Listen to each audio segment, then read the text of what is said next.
This week's Parshat Shelach is probably one of the most fascinating parshiot in the entire Chumash.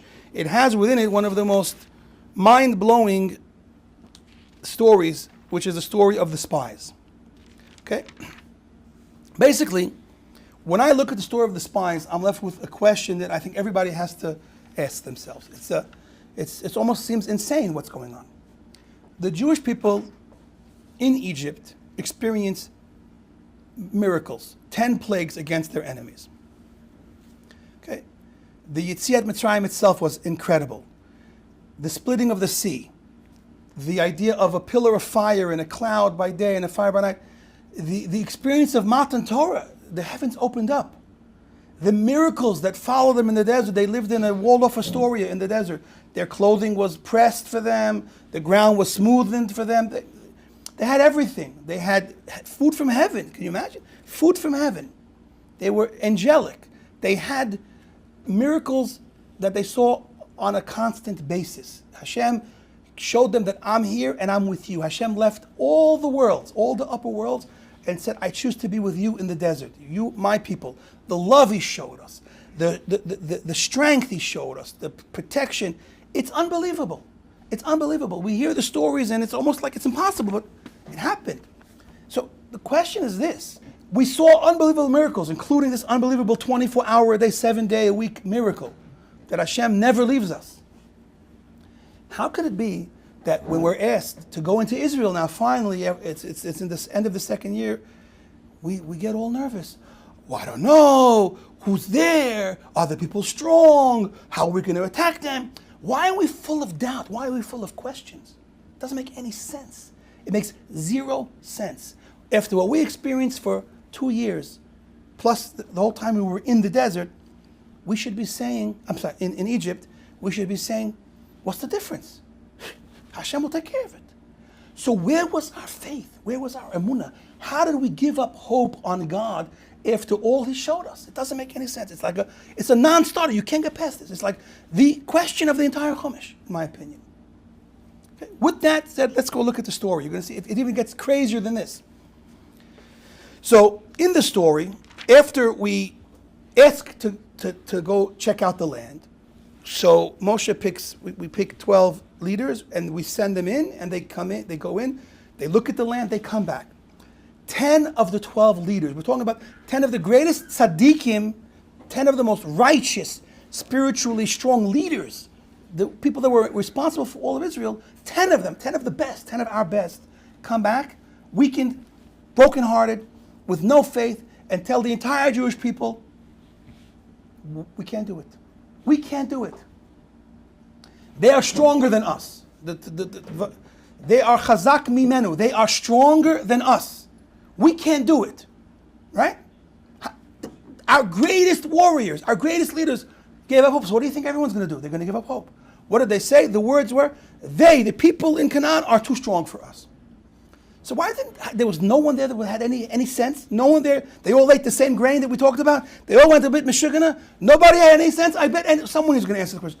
What would you have answered? What could we have answered these 10 leaders? What could Kalev or even Yoshua answered? What's the obvious answer? Listen, we went there, we saw the land, they're giants, they're too strong for us. We can't beat them. What's the obvious answer? But we have God. Exactly. So what? God can. I mean, what's going on over here?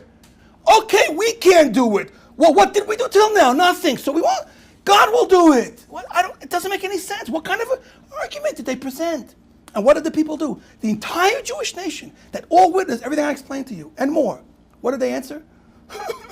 They cried like babies all night till Hashem said, this is the day you're going to cry forever. They cried and gave up hope and believed it. Were they the biggest fools in the world? Here's a new insight that I'm not sure if you all know. The rabbis pick up on this. A beautiful hidden lesson here in the dialogue between these 10 leaders and the people, and of course Yoshua and Kalev are going to come in a moment. And it's this.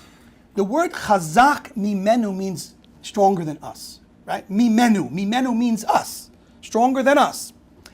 The word mimenu also can mean, grammatically, him. Stronger than us or stronger than him? And the rabbis say what these 10 leaders really meant was not that these people in Canaan are stronger than us. They were telling the Jewish people they are stronger than him. Capital, him. They are stronger than God. In the language of the sages, that God's not able to get rid of them. They're so strong that even God won't be able to get rid of them. Now this, if we were talking about insanity until now, we have to come up with a new definition. What were they saying?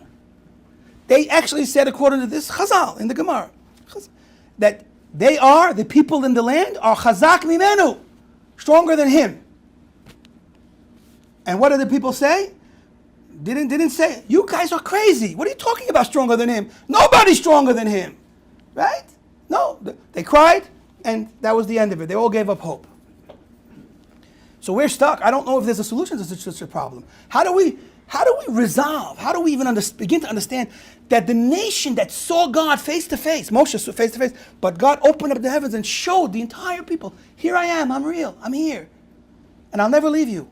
How could they buy this from these 10 leaders? How could these 10 leaders, 10 of the greatest Jewish people alive at the time, come and say that they're stronger than God? And how could the people buy it and cry and give up? And we're stuck now for 40 more years in the desert, 37 more years in the desert. How? If we look closely at the Jewish story till this point, we see a lot of things happening. A lot of amazing, unbelievable, miraculous things. One question I want to throw out there. At this point in the story, what have we done? Imagine you go to a game, a sports game. Hockey, people, I don't like hockey either. People love hockey. A lot of running around, a lot of boom, boom. Action, right? Football, a lot of action. Basketball, oh my gosh. No wonder why they get $50 million. But basically, what do you do at a basketball game? You sit back and you watch. And that's it, you get fatter and fatter. You watch everybody flying around and you do nothing. What did the Jews do from the moment Hashem showed up in Egypt till this point now that they have to go into Israel? What did the Jews do? They had matzah on Pesach.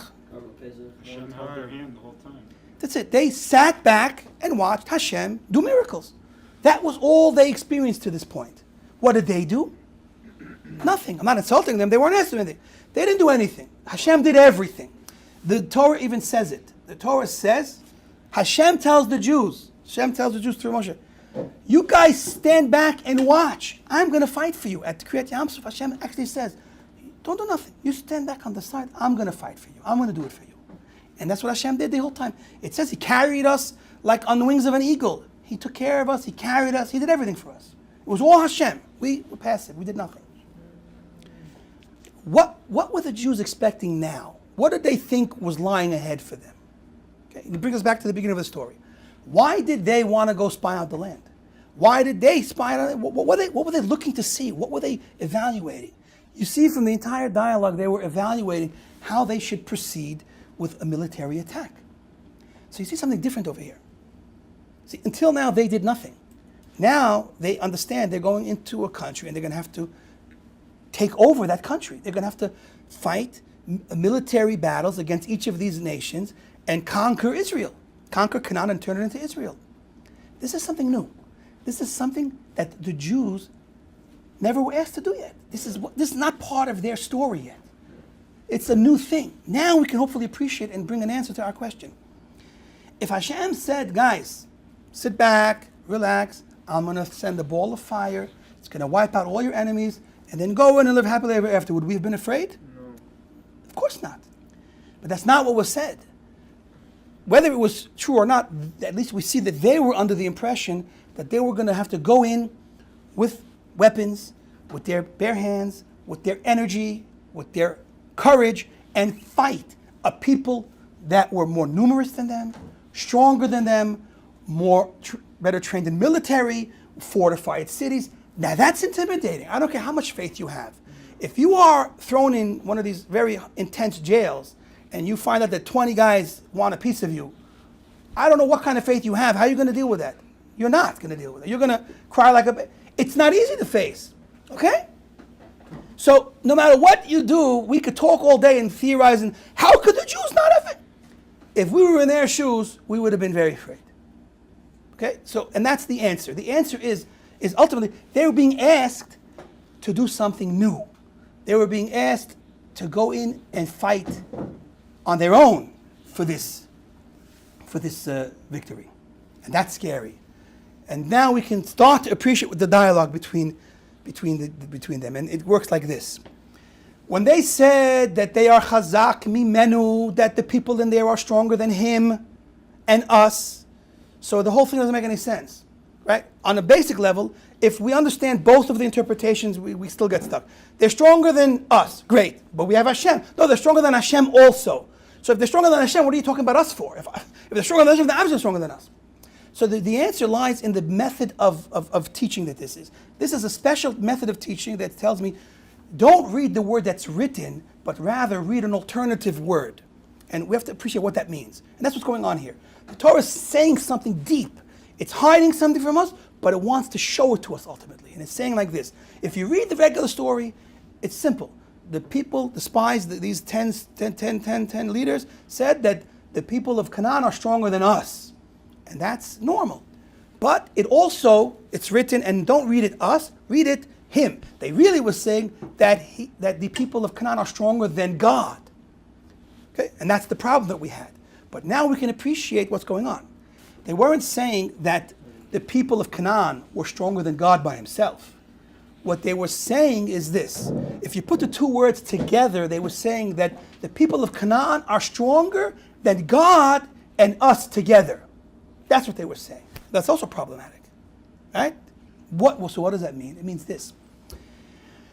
For God to do his will through me is something interesting to try to understand. Am I a vessel for God to do what he wants in this world? Yeah. Or am I going to get in the way? This is a different discussion entirely. God was asking of them a new level of emunah. What's the highest level of faith in God? Is it to believe that God can throw a ball of fire and destroy them? That's beautiful and amazing and powerful. But there's a higher level of belief in God. Belief in that God works together with me, us. The idea that God works through us and together, us and God are going to make it happen is a much bigger miracle, much more difficult thing for us to deal with. Why? Because we have to come. We have to come with everything we have to be worthy of Hashem to use us and work through us. And so that's what they didn't believe. When the spies said that the people there, this battle, this thing, this obstacle in front of us is stronger, mimenu, it's stronger than us and him. It's stronger than the him that's going to come through us. They didn't believe in reaching the level of divine providence that they would become a vessel for the divine will to be expressed in the world. They didn't believe that level. They had to pick up the sword. They had to have the military plan. They had to do all of the details. They had to physically do it. But God would empower them in an unbelievable, miraculous way that they would conquer all their enemies. That was what they weren't ready to deal with. And now the whole story makes sense. Everything that was so insane and difficult now makes perfect sense. This is the first time they were being asked to get off that chair. Stop watching the game and get up and not go be Michael Jordan. Go play. Go play. Go do it. We are not spectators, we're players. The game of life, we're players. If we're forever spectators, then we didn't even live. We watched someone else's life. We have to get up and play and make it happen. And who helps us make it happen? When we do that, Hashem helps us make it happen. That's the emunah. That's the secret emunah of the Jewish people. You go do it, and I'm with you. Don't be afraid. I'm with you. And if we can conquer those fears and realize Hashem is with us, then we actually bring him with us. We help cause Hashem's power to be manifest in the world through us. And that's why they failed. And that's why they gave up. They did not believe that they could do that. And unfortunately, the story ends with 37 more years in the desert. Till they finally now have a chance, after they strengthened themselves for 37 more years, to go in and do that, exactly that in Israel. And they did that on some level. But there's an interesting hidden story here, and with this we're going to conclude the lesson. There's a fascinating teaching from the sages that connects the Jews in the desert that left Egypt to the Jews of Shushan during the time of Purim. And the Purim Megillah, in fact, says that in the days of Shushan, they completed and fulfilled what they started when they left Egypt, what they started at Mount Sinai in the desert. What does that mean? So in my opinion, this is what it means. It means that fight that they weren't ready to do in the time of in the desert, that they weren't ready to face the Canaanites and fight them, believing that Hashem would be with them. When did you see that happen? The Purim story. In the Purim story, they had to fight this obscure war at the end. They had to fight their enemies physically with knives, with fighting physically, outnumbered, outstrengthed, and they had to fight them. Why? Why didn't Hashem just come and save the day? So the story is this. In a time of absolute darkness, where Hashem did not show us any miracles, zero miracles, He did not even show us that He was there. We could have concluded that He's gone. He gave up on us because we're in exile and we sinned. And we had to muster up the courage and the faith to face these enemies because we said we're going to die as Jews rather than live as non-Jews. We faced death and we had the courage to fight this war. And we strengthened our emunah and we believed that Hashem would be with us even though we had no reason to. And you know what the result was of that war? It's an unbelievable thing. The Al-Shach brings it and others. We fought a war against our enemies at the end of Purim and not one Jew was even hurt. Not one Jew died, yet we killed all of our enemies. It's something that's impossible. This is an impossible result, the way they fought a war back then. Impossible. It's not considered an open miracle because Hashem did not send a ball of fire, but it is an open miracle. You know why? Because when a weak people that don't know what they're doing in war defeat their entire enemy and not one Jew gets hurt, that's an open miracle. It's a closed open miracle. That's what we accomplished at Purim. And that is the culmination of what we started when we left Egypt and what we were not able to do. When the spies went in, they were supposed to come back and say, you know what, we can't do it, but we're going to do it anyway. And we would have. That's what they should have said. That's what the Jewish people should have said back to them. But they didn't. But when did they do it? In the Purim story. In the Purim story, they went out and it was 100% that they were going to be annihilated. And they won and annihilated 100% of their enemies. And not one Jew got hurt. That's the culmination and the fulfillment and the key of everything. The whole story of creation and of life is a story of emunah. And in the end of the Purim story, we reach the highest level of emunah. That this world is only a paper bag that you can crush in a second. It's all Hashem. It's all Hashem. If we're with Hashem and Hashem is with us, then we can do anything. And that is the secret. That's what's kept us here till now, because we have not let go of Hashem, and certainly Hashem will never let go of us. And that is what's going to bring us to the end of our wonderful, wonderful story with unbelievable miracles, because we are the miracle people.